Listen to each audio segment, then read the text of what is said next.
Hi, I'm Robert Becker with Quilter Labs, and here we're showing the Panoptigon. And you may have heard that the Panoptigon is based on the technology used in the Optigan that was made by Mattel in the early 70s, and also the Orchestron, which was a follow-up, more professional instrument for the prog rock bands in the 70s, like Yes and Jethro Tull, and even Kraftwerk had one. And what we've done is we've taken the technology and we've, for the last 10 years, have been making new discs.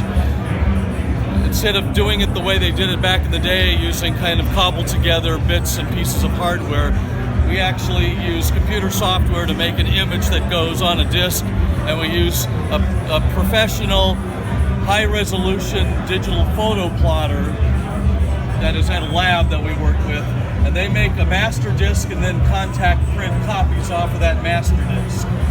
So here's an example of one of the discs we did. Back in the day, Mattel gave you a music book, and it was almost kind of like a brochure that came with the organ, and it told you what sort of music you could expect to play on an Optigan, like piano, guitar, banjo, etc. But they also said that you could play sitar. Mattel never did a sitar disc. We had to do a sitar disc.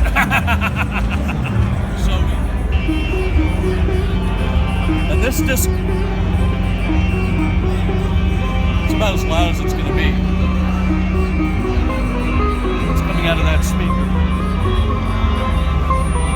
So if you play this legato and hold the notes down, you can kind of get different sitar melodies out of it. But you need tabla if you're going to have sitar, so here we go with tabla.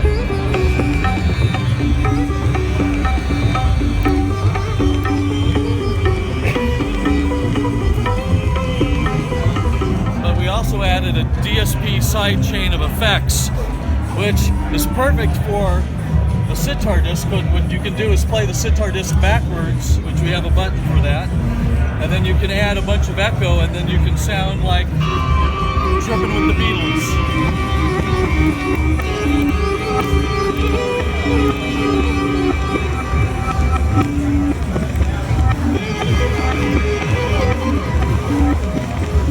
How fun is that?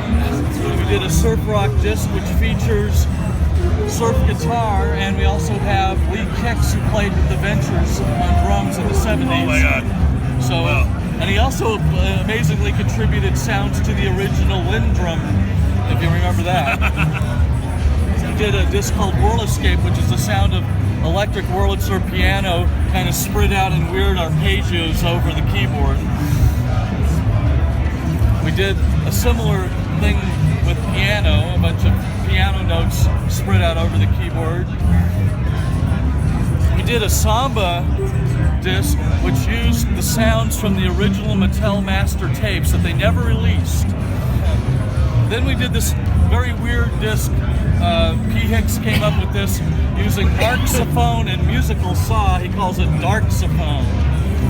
So essentially that's it for the Panoptigon. We hand build these at Costa Mesa. It's kind of a boutique thing. And it's going to retail for $39.99, and I think we've almost sold out of the first batch of them. They're really going fast. A lot of people want to use it for, producers and studio owners are using it for, film projects and that sort of thing. And people who are familiar with the old Optigan and have always wanted to be able to play it on stage now have, a creative tool and a performance piece that they can quickly dial things in with knobs, and they don't have to go through menus and small text on displays to figure it out. It's all right there.